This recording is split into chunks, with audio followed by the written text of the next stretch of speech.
Welcome to Toy Hill Studio. My name is Kendall Kessler. I'm going to do another demo painting. This time I've decided to do something completely different. I have been doing what I call my suggestions paintings, where I don't work from something, I just kind of put some paint on and see what happens.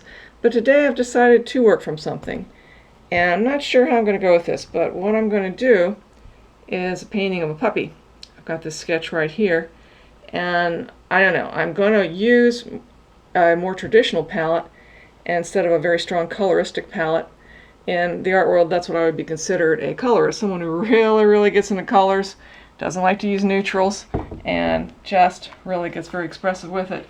So I'm going to have a very limited palette this time and just see what happens. First I'm just going to start off and use some black and just get sketched in. Don't know how long this one's going to take since I am working from something and it's not going to be so abstract like the other ones I've done, but we'll see. Takes too long, it's not going to be on YouTube. Don't want to have long boring videos of my artwork. I know some people might get into that, but it's been my experience as a teacher 20 years that most people don't want to sit there for a long time watching you paint. So I'm going to go kind of quick. Yeah, let's see if I can get the eye in right there just to get a suggestion of it and get it started.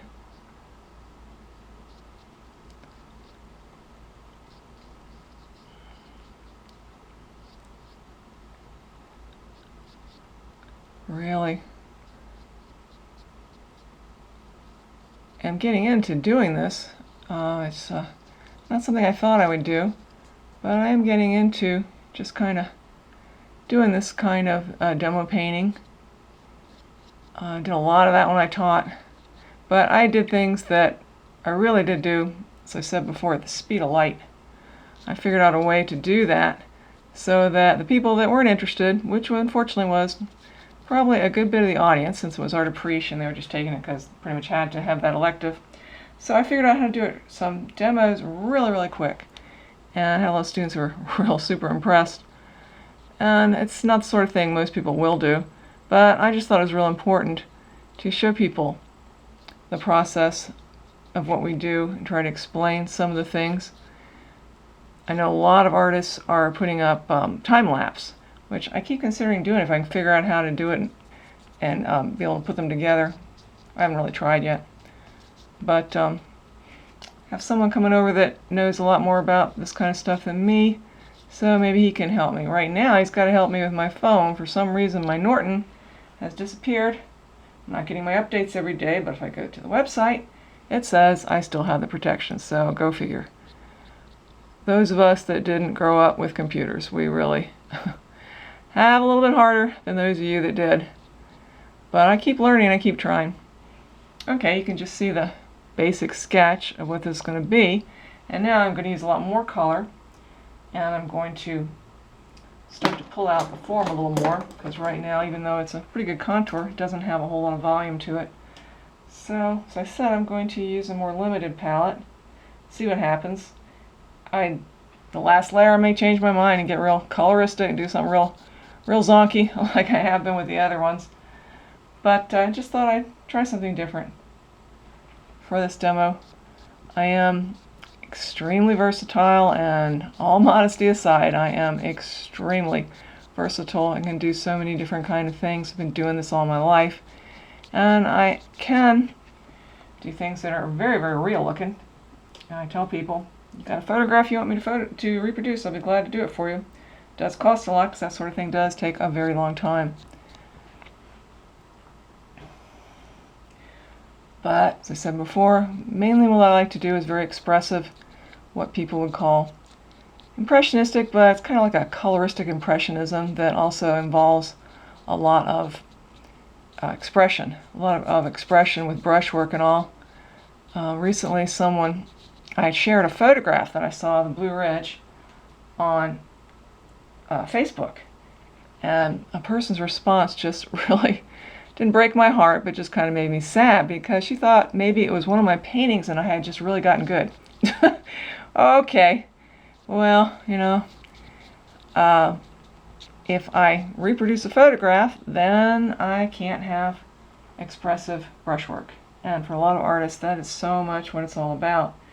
So it made me sad, but of course, you know, that's how a lot of people view art. If it looks really, really real, it's really good.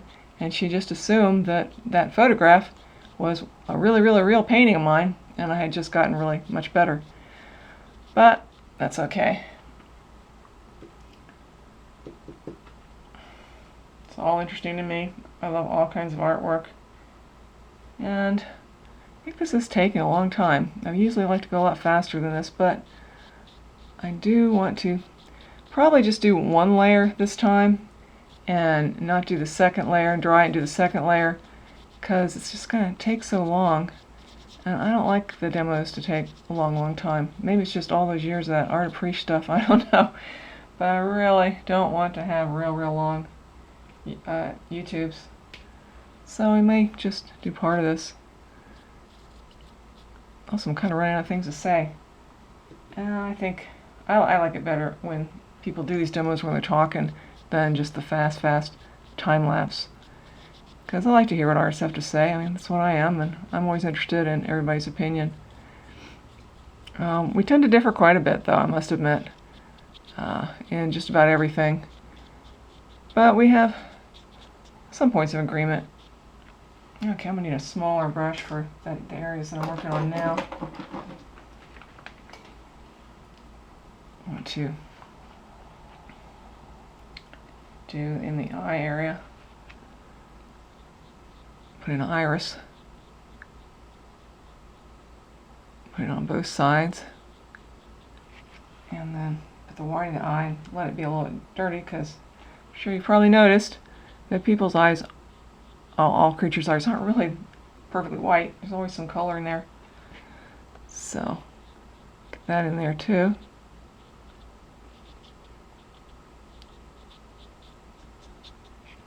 Okay, and then put in the pupil. It's just going to be still pretty rough, like my sketch. It's not going to be done. I will do that off camera, because it does take a long time. As you can see, I keep going back to other areas, but that's just the way I paint.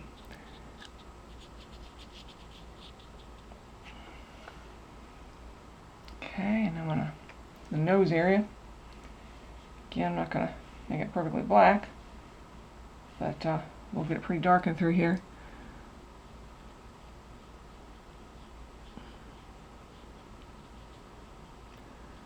It's a rather soulful looking puppy. I thought that would be nice. I do think dogs smile just like people, but this one is just kind of being pensive. Get the eye area a little stronger. Getting pretty far into this now. Pull that out a little more. It's interesting working such a limited palette. I haven't done this in ages. I use all the colors of the rainbow and lots of different colors and light and shade, and just really, really get into it. So this is a real unusual experience for me. I've only got 4 colors and white on my palette, which is real different for me. And I think what I'll do is get it a little further along and then quit. Just put in a background, and I'm going to put kind of an orangish background. And then I'm going to work a little more. And then be sure to look at it, the finished painting, which will be on my website, which would be have a lot more complicated systems of brushwork, more contrast, and just look more done. Yeah, I like the orange background. Of course I would. Being a colorist, we just have a hard time with neutrals. We don't even think that the neutrals are neutrals. For example, if you have something that's gray, well, there's always light hitting it. And light has colors, warm and cool colors. So even when there's something gray, I always see colors in it. I never see it as a completely neutral. Okay, so I'll work a little bit longer on the dog, and then quit. Finish it off camera.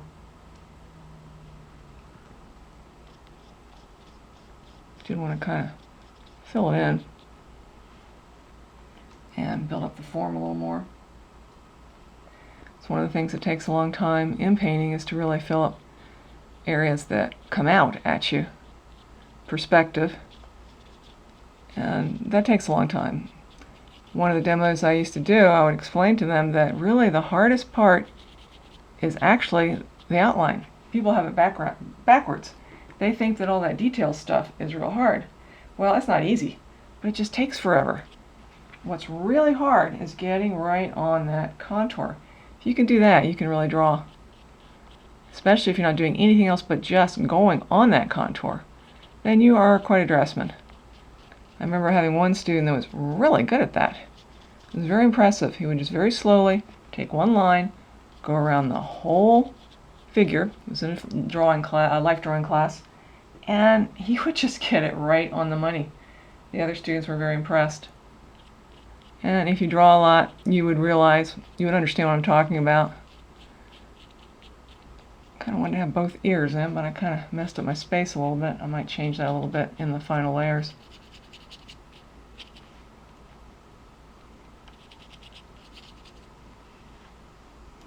Just do a little bit more.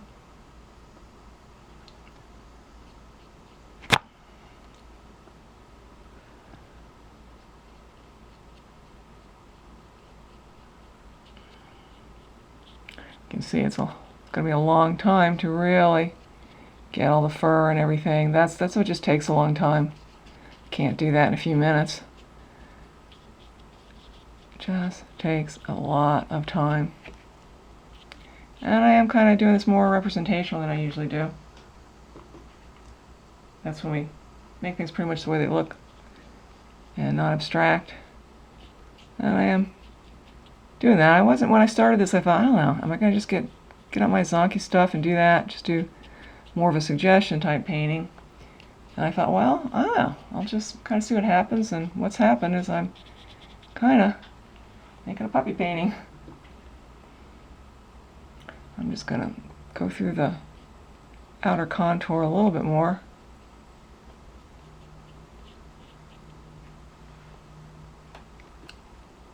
And then I'm going to quit.